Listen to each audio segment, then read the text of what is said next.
A battle of district rivals at Berman as Karr and Easton fight for a spot in the Dome next weekend. Plus, Lakeshore hopes to punch its first ticket to the state title game. And Hahnville hits the road to play for its first Dome trip since 2003. De La Salle coach Rayne in studio and much more tonight on 4th Down Friday.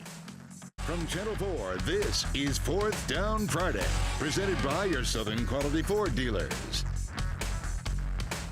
Plenty of fireworks with a trip to the 1A state championship game on the line tonight between top seed West St. John, 5 seed Logansport. Early first quarter, Rams quarterback DeAndre Godia goes to the air, hits on the fade route to Easton for the touchdown. Rams out to an early 7-0 lead. Ensuing drive for Logansport. Tigers QB Dalton Shaw gets out of the pocket, rolls out, throws it up, but Dontrell Davis with the coverage and the interception. Shaw records his second pick of the season. West St. John would capitalize off the turnover. Godia throws a quick out route to Elijah Bourne, who makes the first guy miss, and then he's turning on the Jets. Will he win the foot race? He gets pushed out of bounds at the 4. Rams able to punch it in to take a 14-0 lead over the Tigers. More West St. John, second quarter. Kylan Dewey bangs his way in from a yard out to give the Rams a 21-point lead. West St. John earns its way to the Dome with a 34-18 win in the 1A state semis.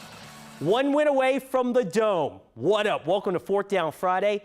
I'm Ricardo Lecomte. It's Final Four Friday in Week 4 of the Prep Football Playoffs. One more victory, and you'll punch a ticket to the state championship next week at the Mercedes-Benz Superdome.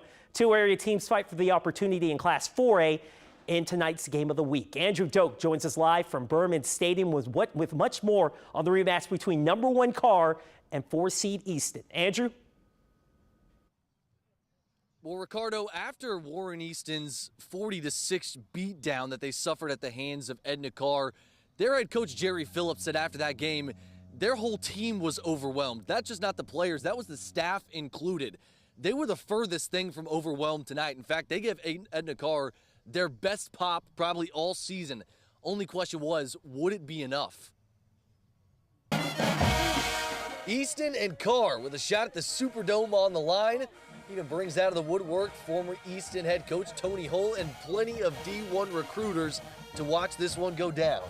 Jump to Karr's second drive. A hold on a punt extends the Cougar drive, and on 4th and 6, Skylar Perry converts it with a 33-yard dart to Anthony Spurlock all the way down to the Easton 2. Ronnie Jackson then finishes off the drive, followed by a missed PAT, but the Cougars up 6-0. No problem for Logansport, though. From 32 yards out on 3rd and 1, Logansport runs it back. A missed PAT for Easton, but we're knotted up at 6 at the break. Second half now on a drive starting on Easton's own 1-yard line. The Eagles march it down the field, and Logansport goes up top to Johannes Tyler. You got mossed. Easton would follow with a 2-point try, but short of the goal line. Easton would follow with a 2-point try, but short of the goal line. So the Eagles only up 6. Karr back at it on offense, and Skylar Perry lofts it up with no fear, puts it right in the breadbasket of Anthony Spurlock. It's a 28-yard pitch and catch, and an important extra point upcoming. Karr skies it through. Cougars take a 1-point lead, 13-12. Down the stretch, under 3 minutes left to play, it's desperation time for Easton on the other side. 4th and 7, but Logansport throws it where nobody's home. Karr takes over. They march it down the field. Ronnie Action Jackson gets in the end zone. They kick the extra point, puts them up 8. So Easton with one last drive, down 8, under 30 seconds to play. Logansport to Damian Tate down the right sideline.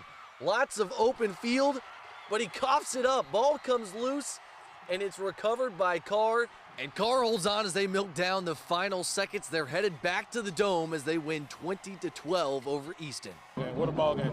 I think hats off to Warren Easton, first of all. But my guys, they played with so much 1-2 in the second half. You know, this was a state championship type game, and we came out and we executed. I mean, that's been our team the whole season. Grind through and finish. That's all our coach preaches. That's really what built the program, to never quit and finish. So my teammates kept my head in the game, and we just did what we do.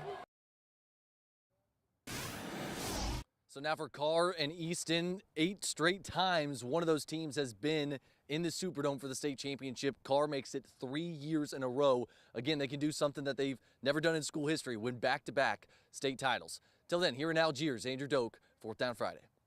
Great stuff, Andrew. Thank you very much. Lakeshore hosting Rayne in the 4A state semis this afternoon as we jump to those highlights. Former Titan and Houston, Texas rookie Tristan DeCou on the sideline cheering on his alma mater. Rayne punting in the first, but the punt partially blocked by Christian Westcott that would set up a Titans field goal, 3-0 Lakeshore after one. Second quarter, quarterback Chris Pettin was brilliant. Hits Josh Massa down the field for 43. That would set up another Titans touchdown, so it's 13-0 Lakeshore.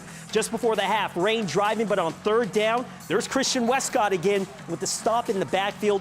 Wolves would miss the ensuing field goal, so it's 13-zip Lakeshore at the break. Third quarter, Pettin with a 21-yard strike to Jacob Bernard, 20-0 Lakeshore. Pettin finished 21-23 for 219 in that score. The Titans then iced it on this Maximus Lowry TD run. Titans headed to the Superdome for the first time in school history, a 33-0 shutout win over Rayne. I'm just proud of them. I'm proud of these guys and everything they've done. It's surreal. It's unbelievable.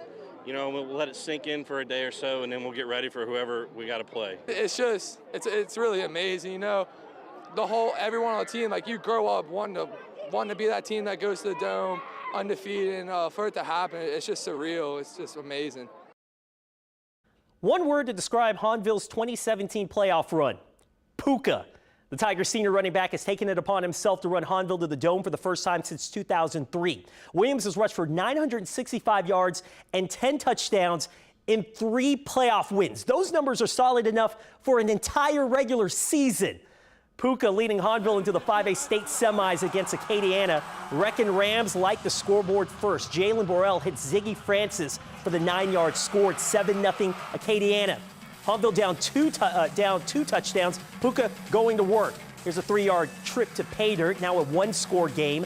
After Acadiana answers with a touchdown, Puka with another TD run. Puka went off in the second half. He finished with 212 on the ground, 2 touchdowns, a 99-yard kick return for a score, and a 2-point conversion in overtime to give the Tigers the win, 43-42 in OT. Hahnville advances to the 5A state title game to face Zachary next Saturday night. 1A state semifinal pitting 3-seed Kentwood and 2-seed Oak Grove. Roos with a 7-0 lead in the second quarter. Lorenz Morris goes deep to his favorite target, Trey Palmer. He's double covered down the field. He's in trouble, right? Palmer says, "Give me that." Wrestles away from an Oak Grove DB and goes right into the end zone for a 48-yard touchdown. Kentwood up 13-0. The highly touted junior receiver hauls in 2 touchdowns as the Kangaroos head back to the Dome after missing out last season. 19-7 the final. Coming up, we'll chat with De La Salle coach Ryan Manali as his Cavaliers prepare for their first trip to the Dome and their first title game appearance since 1961. But first, some semifinal scores from around the state.